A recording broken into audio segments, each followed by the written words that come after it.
Hello students, welcome to new topic of biology, heredity and variation.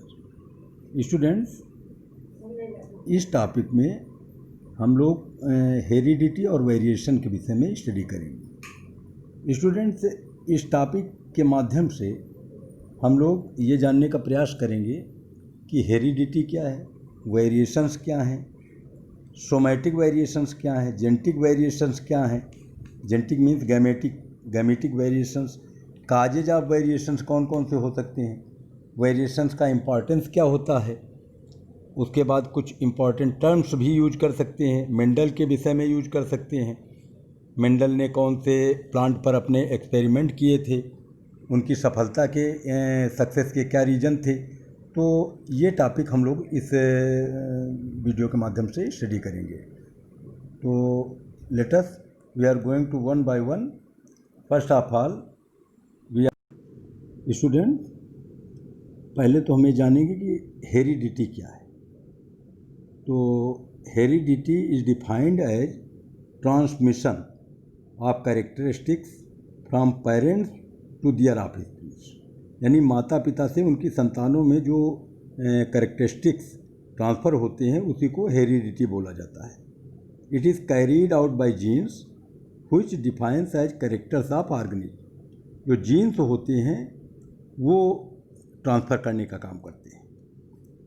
अब variations क्या हैं? The differences in characters of parents and their offsprings is called variations. Variation का मतलब विभिन्नता, अंतर। देखा होगा कि माता पिता से उनकी संतानें अलग होती हैं, सारे कैरेक्टर्स नहीं मैच करते हैं, तो डिफरेंस होते हैं। Differences among the members of similar species, यानी एक स्पीसीज के बहुत सारे जीव हों। जैसे बर्ड्स हैं, स्पैरो है, बहुत सारी 1000 स्पैरो बैठी हैं, तो उसमें देखिए तो आपको जनरल अंतर नहीं नज़र आएगा, लेकिन अंतर रहता है।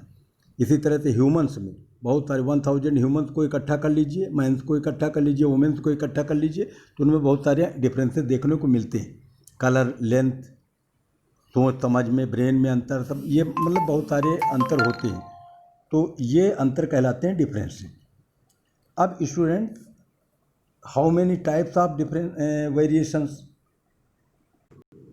Student, there are 2 types of variations, यानी अंतर जो पाए जाते हैं जीवों में वो 2 टाइप के होते हैं।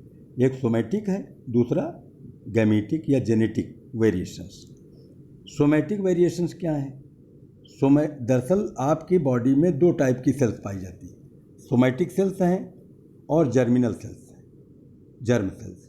तो जर्म सेल्स में होने वाले वेरिएशंस जेनेटिक वेरिएशंस या जर्मिनल कहा जाता है। और अगर सोमैटिक अंगों में होने वाले, जैसे सोमैटिक अंग कौन से होते हैं? हाथ है, पैर हैं, आइज हैं, हेड है, नोज है, ये these are the somatic organs. और जेनेटिक आर्गन्स क्या हैं? जैसे टेस्टिस और ओवरी, उसमें अगर कोई परिवर्तन हो रहे हैं, उनकी जर्म सेल्स में कोई अंतर आ रहे हैं, तो वो ट्रांसफ़र हो जाएंगे, माता पिता से ट्रांसफ़र होंगे उनके ऑफस्प्रिंग्स में। लेकिन सोमैटिक वेरिएशंस ट्रांसफ़र नहीं होती हैं। तो somatic variations occur in the somatic cells of the body, they are not inherited और transmitted in the next generation, so they are also known as acquired traits. Acquired traits इसलिए कहा गया है कि हम लोगों के कलर में जीवन भर अंतर आता रहता है, या और जो हम लोग एक्वायर करते हैं अपने जीवन काल में लक्षण, तो वो सोमैटिक सेल्स के द्वारा होता है, तो वो हमारी संतानों में ट्रांसफ़र नहीं होते। लेकिन जो जेनेटिक वेरिएशंस होती हैं, जर्म सेल्स में अगर कोई अंतर आ गया तो वो चूँकि वहाँ से गैमीट्स बनते हैं, अब उसमें स्पर्म और एग जब बन रहे हैं तो उस समय कोई वेरिएशन अगर जीन में आ गया तो वो ट्रांसफ़र हो जाएगा वो ऑफस्प्रिंग्स में। यानी जेनेटिक वेरिएशंस या gametic variations occur in the germ cells of the body, they are inherited in the next generation, so they are known as inherited traits. इनको इनहेरिटेड वेरिएशंस कहा गया, ये ट्रांसफ़र होती हैं। अब इनके काजेज क्या हो सकते हैं वेरिएशंस के? डिफरेंट टाइप्स के काज हो सकते हैं, जैसे म्यूटेशन है, रिकॉम्बिनेशन है, रैंडम मेटिंग है, जीवों में हो जाती है, तो ये कुछ क्रॉसिंग ओवर हो सकता है, रिकॉम्बिनेशन हो सकता है। तो इनमें ये मेन कारण है जो वेरिएशन को क्रिएट करते हैं। अब वेरिएशन अगर आ जाती है जीवों में तो उससे इवोल्यूशन में मदद मिलती है। स्टूडेंट, तो वेरिएशंस का बहुत बड़ा इम्पोर्टेंस है, इससे इवोल्यूशन में मदद मिलती है। अब इसके बाद हम लोग ये जानने का प्रयास करेंगे कि हुआ मेंडल, हुआ the father of genetics, genetics क्या है, इसके विषय में स्टडी करेंगे। तो स्टूडेंट्स, जेनेटिक्स जो है एक ब्रांच है बायोलॉजी की। It is the branch of biology in which we study different types of heredity characters, heredity and variations. The branch of biology which deals with the study of heredity characters, heredity and variation, that is called genetics. अब genetics के father किसको माना गया है? Mendel को।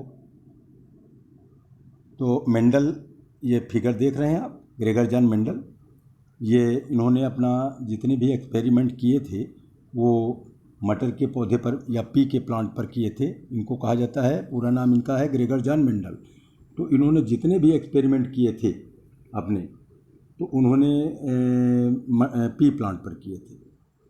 तो इन्होंने जो है जो एक्सपेरिमेंट अपने किए वो उनको लॉ के रूप में इन्होंने उनको कन्वर्ट कर दिया और लॉ बना दिया था, इसीलिए इनको फादर ऑफ जेनेटिक्स बोला जाता है। स्टूडेंट्स, जो जेनेटिक्स मैंने बता दिया है आपको, इस ब्रांच है। और जेनेटिक्स शब्द का प्रयोग सबसे पहले बेटसन ने किया था 1905 में, और जो जॉनसन है उन्होंने जीन शब्द का प्रयोग किया था, क्योंकि जीन की जब खोज हुई तो जॉनसन ने इसको जीन कहा था। और अगर पूछ लिया जाए कि जेनेटिक्स के फादर कौन है, तो आपको बताना है ग्रेगर जॉन मेंडल। अब हम लोग ग्रेगर जॉन मेंडल के विषय में जान लें कि ये हैं क्या। ये 1822 जुलाई एक जो माली परिवार होता है, गार्डनर, तो उसमें इनका जो है जन्म हुआ था। ऑस्ट्रिया देश के ब्रून शहर में इनके फादर जो थे वहाँ पर पादरी थे, फादर मतलब। तो ये वहीं पर काफ़ी जो मेंडल पी के प्लांट लगे हुए थे वो एक्सपेरिमेंट अपना करते थे मेंडल, और इन्होंने एक्सपेरिमेंट करके जेनेटिक्स की नींव डाली, स्टार्टिंग इन्हीं से हुई। तो इनकी जो इन्होंने अपना जो वो किया, एक वहाँ वो चलती थी पत्रिका, चलती थी मैगजीन ब्रून शहर में, उसको बोलते थे नेचुरल हिस्ट्री सोसाइटी मैगजीन। तो उसमें इन्होंने जो है अपना पब्लिश कराया।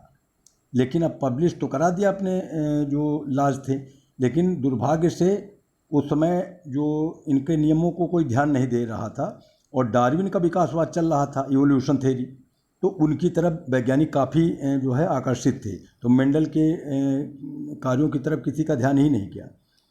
और उसके बाद जो है करीब 35 ईयर्स तक इनके विषय में किसी ने ध्यान नहीं दिया। लेकिन जब ये इनकी डेथ हुई तो उसके 16 ईयर्स बाद 1900 ईस्वी में 3 वैज्ञानिक थे, तो उन्होंने अलग अलग अपने अपने देश में, अपने अपने कंट्री में एक्सपेरिमेंट किया उन्होंने।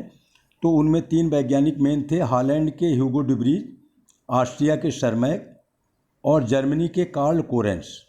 तो ये 3 वैज्ञानिक थे। इन्होंने जब इन्हीं नियमों को बनाया तो बाद में पता चला कि मेंडल ने इनको पहले ही बना रखा था, तो इसीलिए इनको माना गया फादर मेंडल को। और मेंडल के नियमों की पुनः खोज हुई, विश्व के सामने आई, क्योंकि 3 वैज्ञानिकों ने भी खोजा था। तो आनुवंशिकता के इन नियमों को मेंडलिज्म का नाम दिया गया।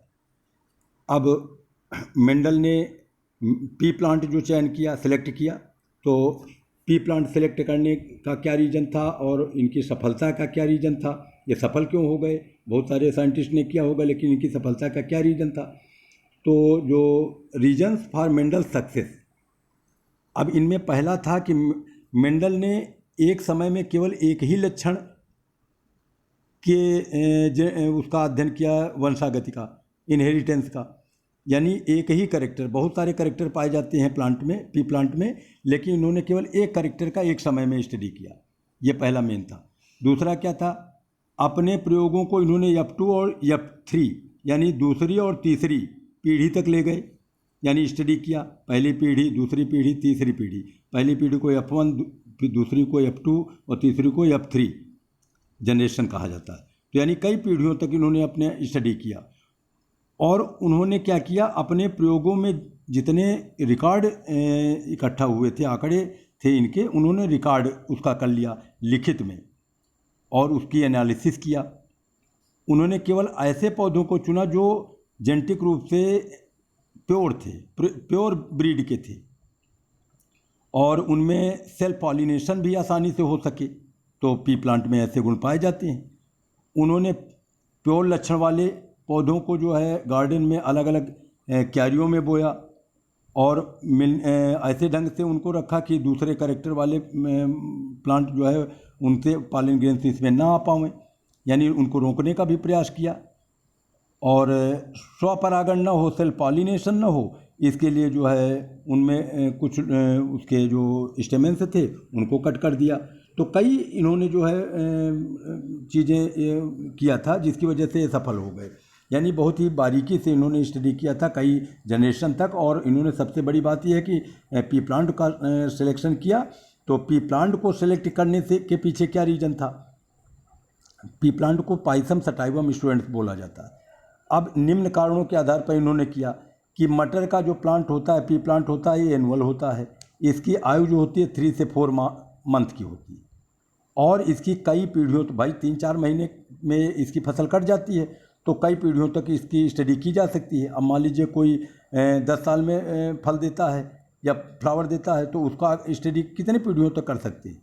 तो इन्होंने ऐसा प्लांट लिया जिसको 1 साल में 3 पीढ़ी का अध्ययन, फिर 2 साल कर लिया तो 6 पीढ़ी का अध्ययन कर लिया, यानी जल्दी जल्दी स्टडी हो सकती थी।